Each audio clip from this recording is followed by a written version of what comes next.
नमस्कार मित्रांनो, आज आम्ही धुरंधर 2 मूव्ही बघण्यासाठी गेलो होतो. चित्रपट अत्यंत सुंदर आहे.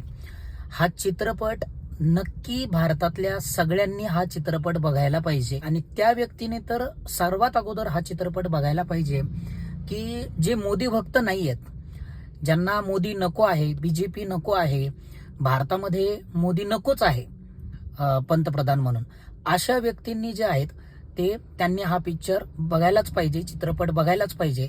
आणि जे सोशल मीडियावरती 2-2 मिलियन फॉलोअर्स घेऊन बसलेत, व्हिडिओवरती आले का अंधभक्त अंधभक्त म्हणून लोकांना हिणवतात, बीजेपीच्या भक्तांना किंवा मोदींना जे प्रेम करतात, देशावरती जे प्रेम करतात त्यांना अंधभक्त म्हणून चिडवतात. त्याने तर हा मूवी नक्कीच बघायला पाहिजे. अनेक लोकांचे प्रश्न आहेत की नोटबंदी का झाली होती किंवा हे जे वेगळे वेगळे ऑपरेशन्स भारतीय सैन्याने जे राबवले, हे का राबवलेले आहेत, खरंच राबवलेले आहेत की नाहीत, ह्या सगळ्या ज्या घटना आहेत या चित्रपटामध्ये अत्यंत सुंदर पद्धतीने दाखवलेल्या आहेत. अनेक सामान्य लोकांना असं वाटतं की नोटबंदी ही का केलेली आहे, काय गरज आहे, सामान्य लोकांना लाईनीमध्ये उभा राहावं लागलं, इतका त्रास सहन करावा लागला. परंतु खरंच हा चित्रपट बघितल्यानंतर तुमच्या लक्षामध्ये येईल की नोटबंदी केल्यामुळे भारताची अर्थव्यवस्था ही किती वाचलेली आहे. म्हणजे जर नोटबंदी झाली नसती तर आज अर्थव्यवस्था भारताची किती डबघाईला आली असती, हे आपल्याला हा चित्रपट बघितल्यानंतर पाहिल्यानंतर कळेल.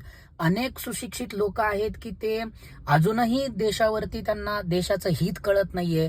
कोणतं सरकार भारतामध्ये असल्यानंतर पाकिस्तानला आनंद होतो आणि कोणतं सरकार भारतामध्ये असल्यानंतर पाकिस्तानची जळते, हे जर तुम्हाला बघायचं असेल तर नक्की वेळ काढून आपल्या संपूर्ण कुटुंबाबरोबर धुरंधर 2 चित्रपट नक्की बघायला जा.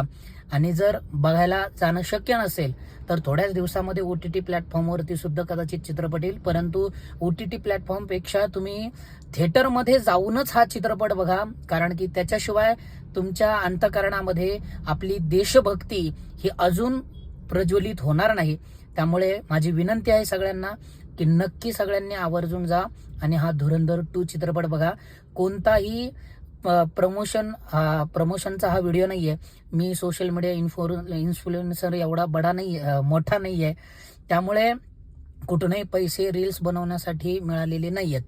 प्रामाणिकपणे हे मत मी तुमच्यासमोर व्यक्त करतोय की हा चित्रपट तुम्ही नक्की बघा. नक्की आपल्या भारताबद्दल, भारत सरकारबद्दल आणि आपल्या सैन्याबद्दल, रॉ एजंट्सबद्दल तुमच्या मनामध्ये आदर जो आहे तो 100 पटीने वाढल्याशिवाय राहणार नाही. रामकृष्ण हरी. जय हिंद, जय महाराष्ट्र.